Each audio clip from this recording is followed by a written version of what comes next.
CNBC तेज में एक बार फिर खुश आमदीद। वजीर आजम को खत लिखना होगा, 25 जुलाई तक जवाब तलब वरना एक्शन लेंगे, सुप्रीम कोर्ट का वाज़ेह पैगाम। इस्लामाबाद में सुप्रीम कोर्ट के जस्टिस आसिफ सईद खोसा की सरबराही में 5 रुकनी बेंच ने NRO अमल दरामद केस की समाअत की। सुप्रीम कोर्ट के बेंच ने अपने हुक्म में लिखा है कि अदालत ने कल वफाकी काबीना के इजलास के बाद वज़ीर इत्तलात के बयान को नोट किया था, जिसमें उन्होंने कहा कि आइन ऐसा खत लिखने की इजाज़त नहीं देता। सुप्रीम कोर्ट ने अपने मुख्तसरन फैसले में मौजूद वज़ीर आज़म राजा परवेज़ अशरम को भी ये हुक्म दिया है कि वो सुइस हुकाम को खत लिखें और 25 जुलाई तक जवाब दाखिल करें। अदालती हुक्म में कहा गया है कि ऐसा ना करने पर सुप्रीम कोर्ट कोई भी एक्शन ले सकती है। सुप्रीम कोर्ट ने अटॉर्नी जनरल पाकिस्तान का जवाब गैर तसल्ली बख्श करार दे दिया, जबकि अदालती हुक्म पर अमल दरामद करके रिपोर्ट पेश करने की भी हिदायत की गई है। मुख्तसरन हुक्मनामे में ये भी लिखा गया है कि अदालत ने अटॉर्नी जनरल को वज़ीर आज़म से हिदायत लेने का हुक्म दिया था। अदालती हुक्म पर अमल न करने पर साबिक वज़ीर आज़म यूसुफ रज़ा गिलानी को तौहीन अदालत का नोटिस जारी किया गया। अदालती हुक्म में कहा गया है कि अदालत ने पहले हुक्म दिया था कि वज़ीर आज़म किसी मशवरे के बगैर अमल दरामद करें। अटॉर्नी जनरल को कहा था कि ये हुक्म वज़ीर आज़म तक पहुँचाएं। यूसुफ रज़ा गिलानी को ये भी कहा था कि वज़ीर आज़म मुशीरों पर जिम्मेदारी नहीं डाल सकते।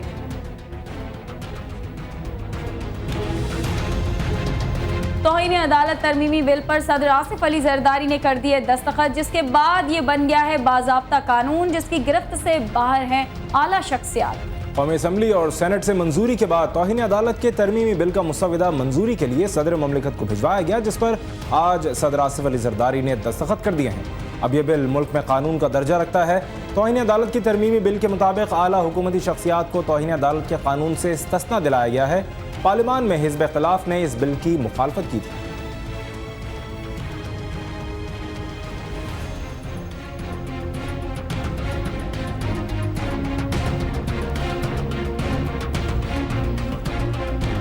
सदर ने तौहीन अदालत तरमीमी बिल पर दस्तखत कर दिए, लेकिन साथ ही इस कानून को सुप्रीम कोर्ट में चैलेंज कर दिया गया। कराची बार एसोसिएशन के सदर महमूदुल हसन ने जाहिद हामिद खान एडवोकेट के जरिए सुप्रीम कोर्ट में दरख्वास्त दायर की, जिसमें नए कानून को चैलेंज करते हुए कहा गया है कि इस कानून से एक नया बरात याफ्ता तबका मुल्क के अंदर जन्म लेगा।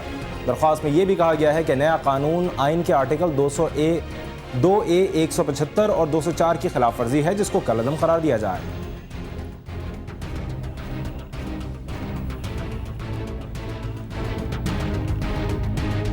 उधर तौहीन अदालत कानून के खिलाफ सिंध भर में वकला ने यौम सियाह मनाया। तहरीक इंसाफ के सरबराह इमरान खान ने भी उनसे इजहार यकजहती किया। तफसीलात इस रिपोर्ट में। तौहीन अदालत तरमीमी बिल की मंजूरी के खिलाफ तहरीक इंसाफ के सरबराह इमरान खान ने वकला रैली और धरने में शिरकत की। इमरान खान ने मुतनब्बे किया कि हुकूमत अदलिया से मुतसादम हुई तो सुनामी मार्च होगा। एक तो असेंबली में नलाम घर है, अपने ज़मीरों के नलाम करते हैं, ऊपर वकीलों की कीमतें लगाई गई और आपको स्प्लिट करने की पूरी कोशिश की गई। और मुझे बड़ा अफसोस है कि एक जो बड़े ह्यूमन राइट्स की बहुत बड़ी वकील बनती हैं, मुझे अफसोस हुआ कि वो आसिफ जरदारी को बचाने में उन्होंने पूरी कोशिश की जमहूरियत के नाम पे। क्यों हम नहीं चाहते कि इस मुल्क पे जो लूट मार हो रही है उसकी रोकथाम हो? क्यों हम नहीं चाहते कि इन लुटेरों से इस मुल्क की आवाम को आज़ादी दिलाई जाए? कराची बार और मलीर बार एसोसिएशन की जानिब से वकला ने MA जिना रोड और नेशनल हाईवे पर धरना देकर एहतजाज रिकॉर्ड कराया। कराची के अलावा हैदराबाद, सक्खर, लाड़काना, बेनज़ीराबाद और खैरपुर में भी वकला ने अदालतों का बाइकआउट किया। वकला रहनुमाओं ने तौहीन अदालत के कानून में तब्दीली को मुस्तरद करते हुए इसे अदलिया के खिलाफ हुकूमती साजिश करार दिया। ये जमहूरी आमिर के खिलाफ जद्दोजहद है, ये किसी फौजी के खिलाफ नहीं जो सब सिक्का बंद हो जाएंगे। जमहूरी आमिर के खिलाफ जद्दोजहद हमेशा मुश्किल होती है, इसलिए कि उसके अपने हाथ पांव भी अवाम के दरमियान मौजूद होते हैं। अदलिया के साथ हुक्मरानों की पुरखाश की कहानी खासी पुरानी है। पीपल्स पार्टी के बानी जुल्फ़कार अली भुट्टो से बेनज़ीर, नवाज शरीफ और वर्दी में सदर मुंतखब होने के ख्वाहिशमंद परवेज़ मुशर्रफ तक अदलिया के अज़ खुद नोटिस के इख्तियारात में कमी अदलिया को पार्लियामेंट के सामने जवाबदेह बनाने जबकि वजारत कानून के मातहत करने जैसे इक़दामात हर दौर में महाज आराई का सबब बने। अदलिया को फिक्सअप करने का तजर्बा माजी में नाकामी से दो चार हुआ।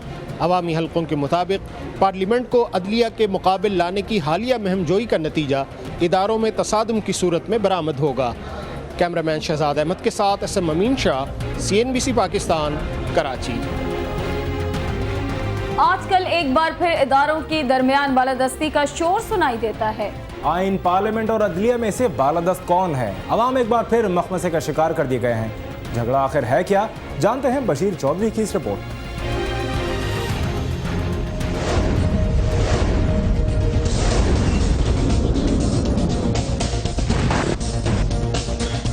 نئے وزیر اعظم کو بچانے کے لیے حکومت نے توہین عدالت بل بھی منظور کروا لیا ہے، مگر اس بل کے پاس ہونے سے پہلے ہی چیف جسٹس نے پارلیمنٹ کی بالادستی کو ایک طرف رکھتے ہوئے آئین کی بالادستی کا پیغام بھجوا دیا ہے، جس کے بعد توہین عدالت بل کا مستقبل تاریک ہی دکھائی دے رہا ہے۔